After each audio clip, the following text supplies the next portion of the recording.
देख रहे हैं न्यूज़ 7 हिंदी। राष्ट्र प्रथम। रायबरेली के ऊंचाहार विधानसभा क्षेत्र के बाबूगंज स्थित नेवादा बाईपास पर आयोजित जन सम्मान समारोह में कैबिनेट मंत्री डॉक्टर मनोज कुमार पांडे का भव्य स्वागत किया गया। इस दौरान कार्यकर्ताओं ने जेसीबी से पुष्प वर्षा की, जबकि आयोजकों ने उन्हें लड्डुओं से तौलकर सम्मानित किया। कार्यक्रम को संबोधित करते हुए डॉक्टर मनोज कुमार पांडे ने कहा है कि जाति छोटी होती है, जमात बड़ी होती है। आज का सम्मेलन मुख्यमंत्री योगी आदित्यनाथ के नेतृत्व और सुशासन का परिणाम है। उन्होंने समाजवादी पार्टी अध्यक्ष अखिलेश यादव पर भी निशाना साधते हुए आरोप लगाया है कि उनके कार्यकाल में नौकरियों की भर्ती में पिछड़े वर्गों के साथ अन्याय हुआ और अब वे जनता के बीच दुष्प्रचार कर रहे हैं।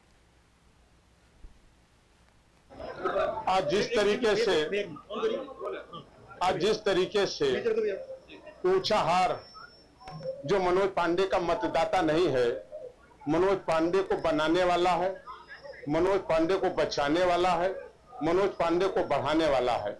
ये हमारा परिवार है और इस परिवार के लोगों ने जिस तरीके से हमारे स्वागत सम्मान का ये कार्यक्रम रखा था और ये कार्यक्रम आज आप जैसे देख रहे हैं कि आज ये समाज को जन सम्मान समारोह का ये कार्यक्रम है, जिसमें 10,000 से ज्यादा आज हमारी माताएं, बहनें, बुजुर्ग, नौजवान साथी आज इस कार्यक्रम में आए हैं। ये अपने बेटे, अपने भाई मनोज पांडे को आशीर्वाद देने आए हैं, उनका आत्मबल बढ़ाने आए हैं। ये भीड़ आदरणीय देश के प्रधानमंत्री मोदी जी के विकास कार्यों की, जनता को साथ सबको लेके चलने की, सबको साथ समेटने की और एक साथ जाति का नहीं जमात का आज ये जो आप देख रहे हैं भीड़, तो मैं कई मौके पे कहता हूं कि जाति छोटी होती है, जमात बड़ी होती है। आज देश के प्रधानमंत्री मध्य प्रदेश के मुख्यमंत्री डॉक्टर मोहन यादव आज बुधनी पहुंचे, जहां ट्राइटेंट कंपनी के हेलीपैड पर जनप्रतिनिधियों और प्रशासनिक अधिकारियों ने उनका भव्य स्वागत किया। इसके बाद ट्राइटेंट कंपनी के मुख्य द्वार पर यादव समाज के लोगों ने फूल मालाओं से मुख्यमंत्री का अभिनंदन किया और धर्मशाला निर्माण को मांग को लेकर उन्हें ज्ञापन सौंपा। स्वागत कार्यक्रम के बाद मुख्यमंत्री नर्मदा नदी के उस पार नर्मदापुरम जिले के एक मैरिज पैलेस पहुंचे, जहां उन्होंने विवाह समारोह में शामिल होकर नवविवाहित जोड़े को शुभकामनाएं दी। कार्यक्रम के बाद मुख्यमंत्री हेलीकॉप्टर से अपने अगले गंतव्य के लिए रवाना हो गए। उनके दौरे को लेकर सुरक्षा के व्यापक इंतजाम किए गए थे।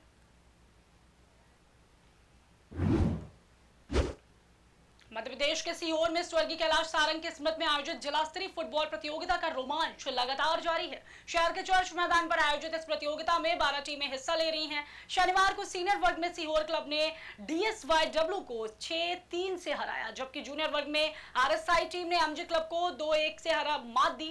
प्रतियोगिता के दौरान मुख्य अतिथि के रूप में पहुंचे कथावाचक पंडित राघव मिश्रा ने खिलाड़ियों का उत्साहवर्धन करते हुए कहा कि खेल केवल जीत हार का माध्यम नहीं, बल्कि अनुशासन, टीम वर्क और नेतृत्व क्षमता विकसित करने का सबसे प्रभावी जरिया है।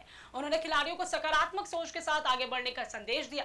प्रतियोगिता में रविवार को भी जूनियर सीनियर वर्ग के रोमांचक मुकाबले खेले जाएंगे। औरैया में जिलाधिकारी ब्रजेश कुमार ने पूर्व माध्यमिक विद्यालय बुढ़दाना का औचक निरीक्षण कर शिक्षा व्यवस्था का जायजा लिया।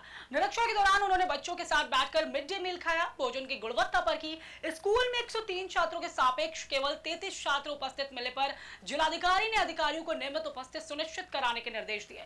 उन्होंने स्कूल चलो अभियान के तहत छूटे हुए बच्चों का नामांकन कराने पर भी जोर दिया। साथ ही स्मार्ट क्लास, लाइब्रेरी, प्रयोगशाला की व्यवस्थाओं का निरीक्षण कर शिक्षा की गुणवत्ता सुधारने और विद्यालय परिसर में वृक्षारोपण कराने के भी निर्देश दिए। और में भाजपा जिलाध्यक्ष सर्वेश कटेरिया का जन्मदिन पूरे जनपद में उत्साह और धूमधाम के साथ मनाया गया। सदर विधायक गुड़िया कटेरिया, भाजपा युवा मोर्चा के जिलाध्यक्ष मोनू सेंगर, जिला मीडिया प्रभारी बुरे चौबे सहित कई जनप्रतिनिधियों और पार्टी पदाधिकारियों ने उनके आवास पहुंचकर जन्मदिन की शुभकामनाएं दी। जिले के अजीतमल, दिव्यापुर, बिदुना, औरैया नगर समेत कई स्थानों पर केक काटे गए, प्रतीक्षण भेंट किए गए, साथ ही ढोल नगाड़ों के साथ समारोह आयोजित हुआ।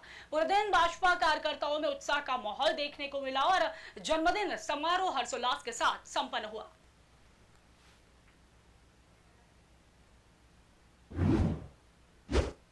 और में पर्यावरण संरक्षण को बढ़ावा देने के उद्देश्य से समाज सेवी संगठन एक विचित्र पहल सेवा समिति का पौधारोपण अभियान लगातार जारी।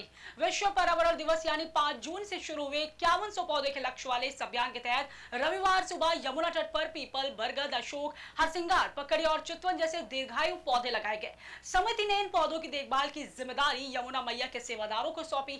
इस अवसर पर समिति के संस्थापक आनंदनाथ गुप्ता, एडवोकेट, अध्यक्ष राजीव गोरवाल सहित कई सामाजिक कार्यकर्ता मौजूद रहे। समिति का उद्देश्य अधिक से अधिक पौधारोपण कर पर्यावरण संरक्षण के प्रति लोगों को जागरूक करना है।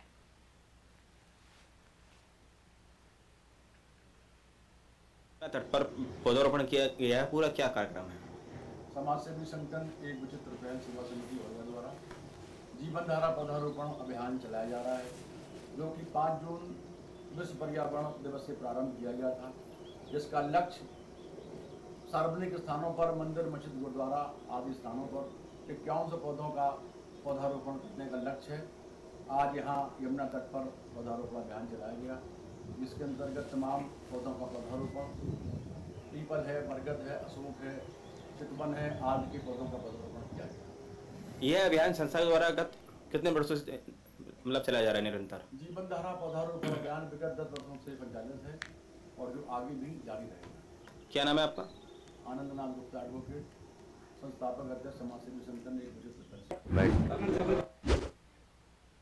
रायबरेली में जिला कांग्रेस कार्यालय पर आयोजित प्रेस कॉन्फ्रेंस में अमेठी सांसद किशोरी लाल शर्मा ने केंद्र और उत्तर प्रदेश सरकार पर कई मुद्दों को लेकर निशाना साधा। उन्होंने नीट परीक्षा, अयोध्या के श्री राम मंदिर में कथित दान और चढ़ावा अनियमितता के मामले तथा ऑपरेशन सिंदूर को लेकर सरकार से सवाल किए। सांसद ने आरोप लगाया है कि राम मंदिर चढ़ावा मामले में सरकार चुप्पी साधे हुए। ऑपरेशन सिंदूर को लेकर उन्होंने दावा किया है कि सरकार ने सैनिकों की शहादत से जुड़े तथ्यों को लेकर देश को गुमराह किया। इस पर रक्षा मंत्री से माफी की मांग की। साथ ही प्रेस कॉन्फ्रेंस में नगर पालिका अध्यक्ष शत्रुघ्न सोनकर सहित कांग्रेस के कई पदाधिकारी और कार्यकर्तागण मौजूद रहे। उस पे कई तरह के सवाल उठ रहे हैं। 8 लोगों पे जो मुकदमा दर्ज हुआ, बाकी लोगों पे दर्ज नहीं हुआ। उसके बाद आज मीडिया कवरेज पर भी रोक लगा दी गई। उसको किस तरह से देख रहे हैं?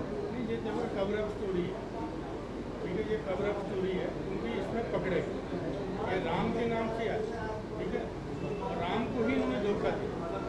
राम को तो बोलते मर्यादा पुरुषोत्तम है, उनके भी हमारे भी मर्यादा, हम भी भगवान राम को मानने वाले हैं। लेकिन आपने इतने जन की आस्था के साथ आपने खिलवाड़ की, उसके अंदर 5 रुपया चंदा देने वाले भी लोग और 1 करोड़ रुपया कोई, तो आप देख लो कि उसमें अंबानी जी कितने लोगों ने चंदा दिया, सारे बिजनेस हाउसेज ने दिया, कोई हिसाब नहीं है उसका। आपको अगर बनाना है जनता का पैसा पारदर्शिता के साथ रखते हैं उसको। कोई कह रहा कि हमने 100 ईंटें दी थी, हमारी ईंटों का नहीं पता लग रहा। एक प्रतापगढ़ के भी बताया कि मैंने 1 करोड़ रुपया दान दिया, तो अमेठी से कितना पैसा गया वहाँ। सवाल ये उठ रहा है कि जो 8 लोग के नाम है, जो मुख्य लोग उनके नाम नहीं, उस पर FIR, तो उसको किस तरह से आप लोग देखते हैं? देखो मैं कल भी बोला, ये कठपुतली है, पीछे जो उनको नचाने वाला बात वहाँ तक जानी चाहिए। तब मतलब जनता की आस्था की जनता को लगेगा कि हमारे जो आस्था से खिलवाड़ किया गया है, जो जिन लोगों ने गलत किया उनको सजा। क्या करेगी कांग्रेस आपकी अगर इस तरह कुछ नहीं होता? क्या करेगी कांग्रेस अगर इस पे जो आप लोग बात करें उस पर नहीं अमल हो पाता तो आप लोग क्या करेंगे? नहीं, हम लोग तो जनता के अंदर बात दे रहे हैं। कल हम अयोध्या जा रहे हैं दर्शन करने, जा रहे हैं, हम लोग भी जा रहे हैं। ऐसा नहीं है कि हम अपने स्तर पर कर रहे हैं। रक्षा मंत्री जी का एक बयान आया जो उन्होंने सदन में बोला और उसके इतर आया, तो वो बयान किस प्रकार से देख रही कांग्रेस? देखिए, उस दिन तो मैं भी सदन में था, जिस दिन मतलब ऑपरेशन सिंदूर को लेकर उन्होंने बड़ी बड़ी बात किया। अब गवर्नमेंट ने बहुत कुछ छुपाया, ठीक है, चलो गवर्नमेंट ने। राजनाथ सिंह जी ने फ्लोर ऑफ द हाउस सदन के अंदर कहा कि अगर अपोजिशन हमसे ये पूछता कि कितने सैनिक शहीद हुए, तो मैं उनको बताता कि एक भी सैनिक शहीद नहीं हुआ। तब वही सरकार 6 लोगों के नाम जारी कर रही है कि ऑपरेशन सिंदूर में ये लोग 6 लोग शहीद हुए हैं। तो कैसा सदन और कैसा मिनिस्टर, कैसा देश की सरकार, ये तो सोचने का विषय है। इसका क्या कहना चाहेंगे? इसका छात्रों की भूमिका जो राहुल जी ने